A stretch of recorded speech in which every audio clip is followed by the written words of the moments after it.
Hello and welcome to another edition of, I guess you could say, SVG Rewind. We're here to talk to the Indiana Fever about one of the greatest #1 picks in the history of the WNBA. That would, of course, be Caitlin Clark. Talk about the first half, digital social content. Very pleased to be joined by Daniel Stallings. He's the digital video manager for Pacers Sports and Entertainment, and he also works for the Indiana Fever. Daniel, how you doing, sir? How's your day, and how was the first half for you? Hey, it's going good. I'm glad to be here. Thanks for having me. Just been a wild ride, but been very fun. Been very appreciative to be a part of it. Of course, glad to hear. Hope you enjoyed your time. Nice Olympic break, so hopefully you can get a little bit more time with some family before the season restarts. Get some ideas ready to roll. But yes, let's talk about the first half that you guys had. Actually, let's take before the season even started. Right. With your role, I guess obviously there were rumblings about Caitlin when she was at Iowa. You guys had the first pick. A lot of rumors flying around that you guys would choose her. But I guess take me back to, I guess, your off season. What does your off season look like in terms of planning things, and then compare that to where you are now in terms of the stuff that you do during the season? Yeah, so in the offseason, the W has instilled a lot of player appearances now. So in past years, we might have had some more time off, but now players are in market and they're kind of doing more community events. So we were able to still kind of keep up and tell the stories of the team. And while we're doing that, we're kind of looking out to see what our front office is doing about free agency, maybe making some plans on just like content that we can create about people that might be coming in and preparing some tours and that sort of thing. But I think overall, like, it's a good time to spend more time with our team internally to think about the ways in which that we can stretch our hands and prepare for the season to come. And then when you're in season, it's completely different. Obviously, you're taking that playbook that you've been building and you're just trying to add upon it and really like work the stuff that you know, and then get a little bit creative on the fringes. And when those rumors started to fly around that you guys would be choosing Caitlin, obviously you guys had internal conversations with your team, kind of understanding where you guys were. But what was, I guess, your draft strategy like? Kind of thinking of potential ideas. Were there people on site in Brooklyn at the draft? Kind of what was your strategy in terms of covering the time when the Fever did select Caitlin with the first overall pick? Right. So once she formally declared, right, and we were able to kind of like people take a sigh of relief, like, this is going to be a good moment. I think that what we wanted to do was meet the moment with the storytelling that we knew we could do, right? We had previous experience last year with Aaliyah Boston. We knew what kind of storytelling that we did around her and how we wanted to really accentuate all of her great assets and really talk about who she was as a person on and off the court and how she was as a leader. And so like we wanted to be able to immediately take some of the tools that we had learned from last season and figure out how to like build a new strategy for Caitlin Clark, kind of in the format of the things that we've already done. I did go to Brooklyn, right? And I was able to be on site for the draft, kind of follow her, ask a few questions, and move around. And so it was good to be on the ground for that. And then also we spent a lot of time with our front office. We sat them down, we had interviews, and we really wanted to get content about why this was the right pick at the right time, what all led to being able to make that pick, and then what do they see for the future of the franchise. We'll get into Aaliyah in just a bit. She's a superstar in her own right, so we'll get into content created around her for sure. But I guess moving on to the actual content that you're creating, you mentioned sitting down with your front office. You mentioned being able to have Caitlin underneath the Fever umbrella, so she was underneath your organization now, so you can actually work tangibly with her.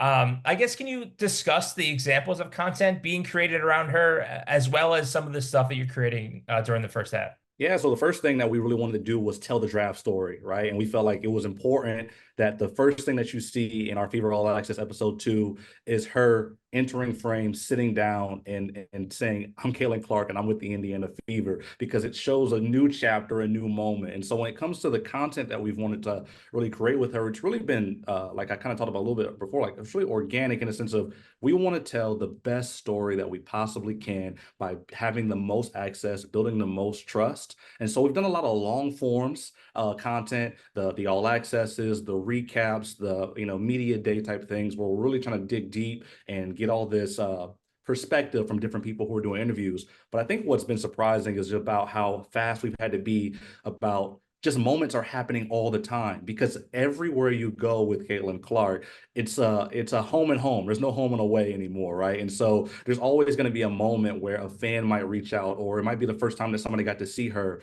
just all-star, she was walking by onto the court and she shook a fan's hand, and I turned the camera and the fan is having this like visceral reaction, right? And almost to tears because she's so happy. This little girl's so happy that her idol, shook her hand. So I think that yes, there's a lot of planning, but it's a lot of being aware and just on the sticks, right? And just ready to go.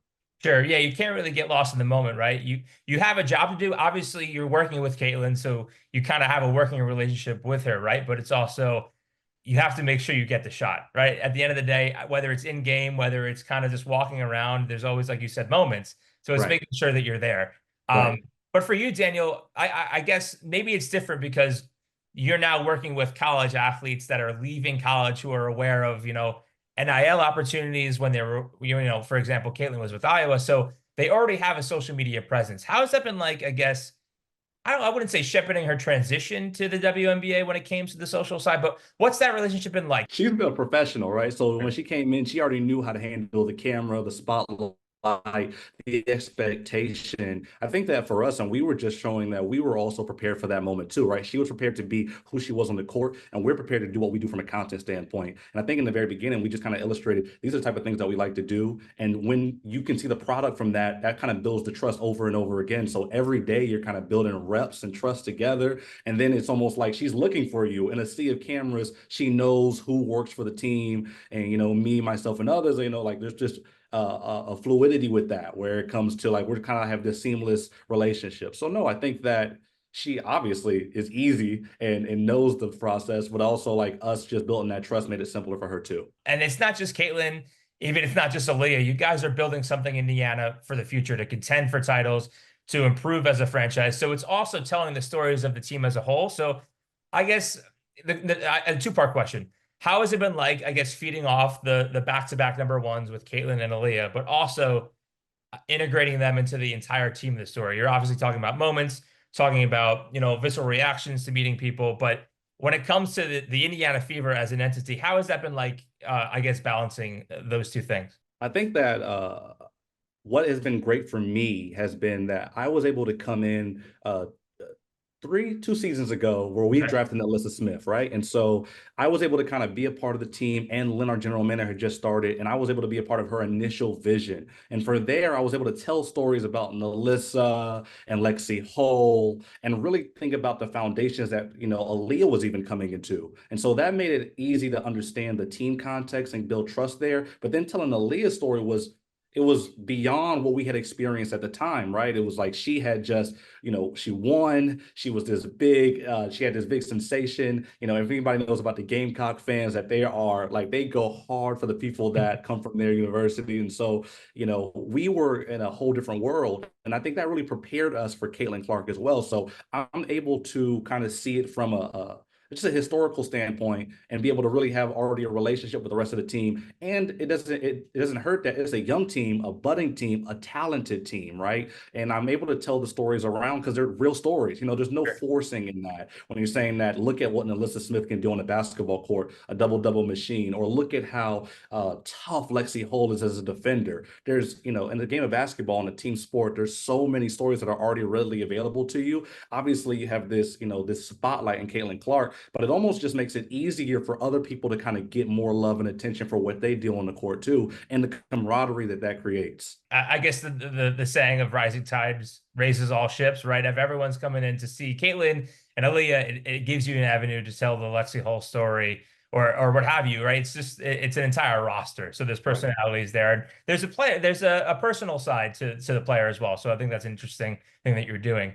Shifting gears, Daniel, you were this past weekend in Phoenix for the All-Star game. Obviously, Caitlin was a huge standout in that, right? Being in center stage. But I guess how did your job change because it wasn't a fever-oriented regular season game? What was it like for you operationally and also creatively, getting the stories out there that could be told in Phoenix? Yeah, I mean, All Star is always interesting because obviously it's led by the W. It's not at a home game or a typical game atmosphere. In a way, it gives you a little bit of freedom to kind of just focus on two or three people instead of maybe your normal 11 to 12, Right. right? And so you can kind of like hone in on really what you have to do. But in other ways, there's so much appearances and community-driven events that you kind of have to be strategic in how you just split up your workforce.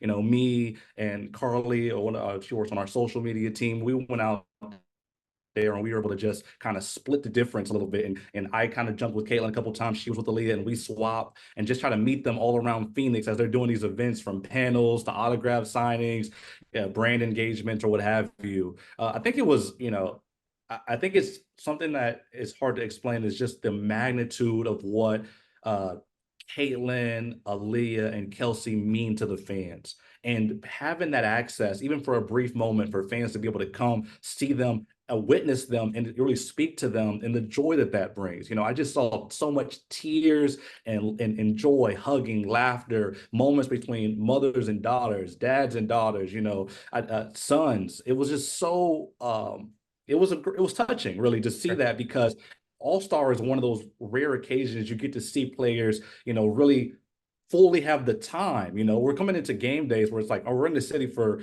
a day and a half. There's no Right. time. We're practicing, we're game, but to have a time set up, for people to kind of get in the line and get an autograph and meet their heroes, it's a big deal. It's probably the only time where the league's biggest stars are all in one location. So yeah, you have the Caitlins, you have Leah, but you also have, Angel Reese right there. You have, Sabrina and Brianna Stewart Right. on the Team USA. So it kind of is like a nice hangout for creatives too, because everyone, like you said, you're in the city for 2 days, you can only get so much, and everyone's kind of busy. So it's nice to kind of like, yeah, hang out and enjoy the festivities and see how much the league has impacted fans. But also, it's really cool to have those personalities not even on the Fever, right? They're all in one spot. So Right. I'm sure that's a creator's paradise. For sure. You mentioned some people on your team. I want to give you the platform to allow you to have some shout outs for those that are on your team, because it's not just Daniel Stallings with the Fever. There's others along the way. So here's your time to kind of give them some shout outs. 1,000%. Well, just led by Zach Hughes, our senior director of content. We just have so many people down the line that are a part of what we do day in and day out. Carly being our social media manager. It's me, Andrew, Marco, DJ, who run our video team. We have a strong squad of part-timers. Alex Kim is also on our social media team as well.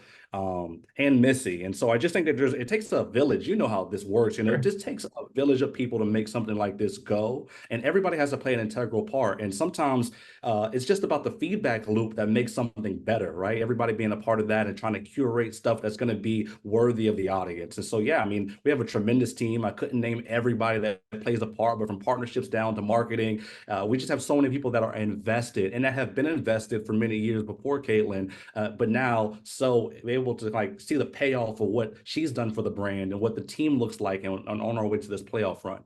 So all going towards one common goal.